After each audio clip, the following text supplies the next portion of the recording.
हकीम साहब अदरक के फायदे दसो जरा की इनके फायदे बड़ा जबरदस्त एंटीबायोटिक है और लोग इनके मतलब काफ़ी डॉक्टर भी कहते हैं और आम जो घर के या बड़े बजुर्ग ने वो भी कहते हैं कि बड़ी चंगी शै है।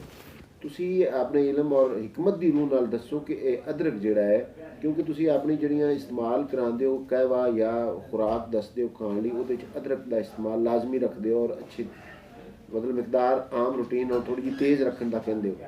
यह ज़रा दसिया जे अदरक के फवायद के उत्ते रोशनी पाओ जी।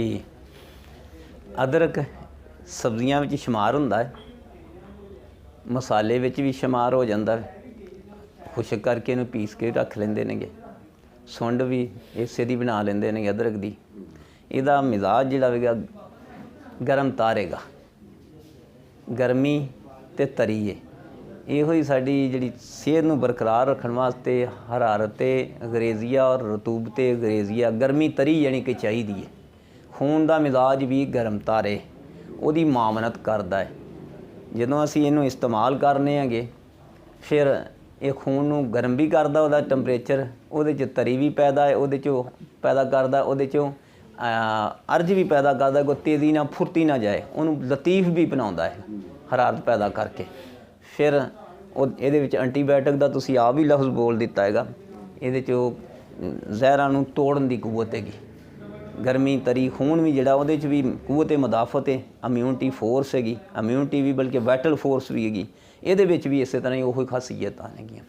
फिर ये जिन्ने ग्लैंड ने खास करके जिगर नूं ये ताकत देंदा होगा, ताकत दे के जिगर दीयां रतूबतां जिहड़ियां हारमोन इंजाइम और दीगर वो जिहड़े फंक्शन ने उन्होंने तेज़ करता है, यानी उन्होंने अमल करवाउंदा हैगा, फाल करता है।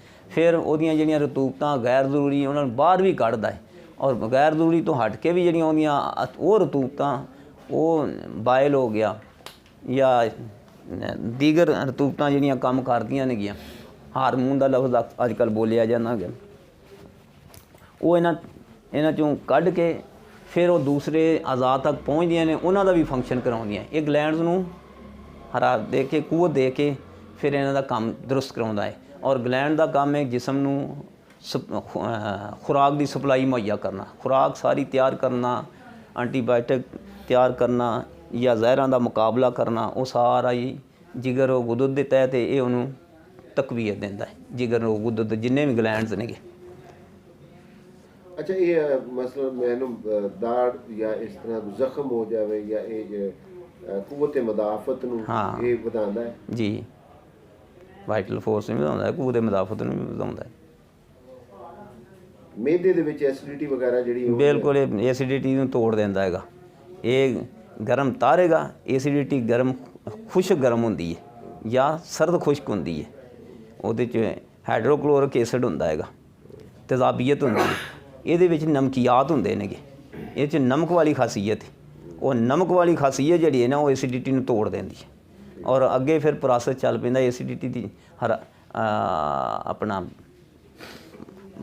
ये समझ लो कि जिवें खमीर होवे, खमीर किसी चीज़ उगया तो उठिया उन्होंने गर्म कर दिए तो फिर खमीरा आटा हैगा वो खमीर कम हो जाता, रुक जाता है। इस तरह ये खमीर मेदे का तोड़ के मेदे का रवानगी शुरू कर देना, भुख लगनी शुरू हो जाती, आंतां का फंक्शन दुरुस्त हो जाता है, रफा हाजत खुल के हो जाती है और ये दिमाग में भी तकवीयत मिलती है।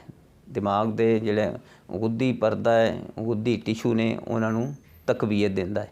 फिर ये जो गर्मी तरी है, तरी वाला जोड़ा वो दिमाग के मरकज़ में तकवीयत देंदा है, जिहदे दिमाग होर तेज़ हो जाता है, अखां की नज़र जी तेज़ हो जाती है।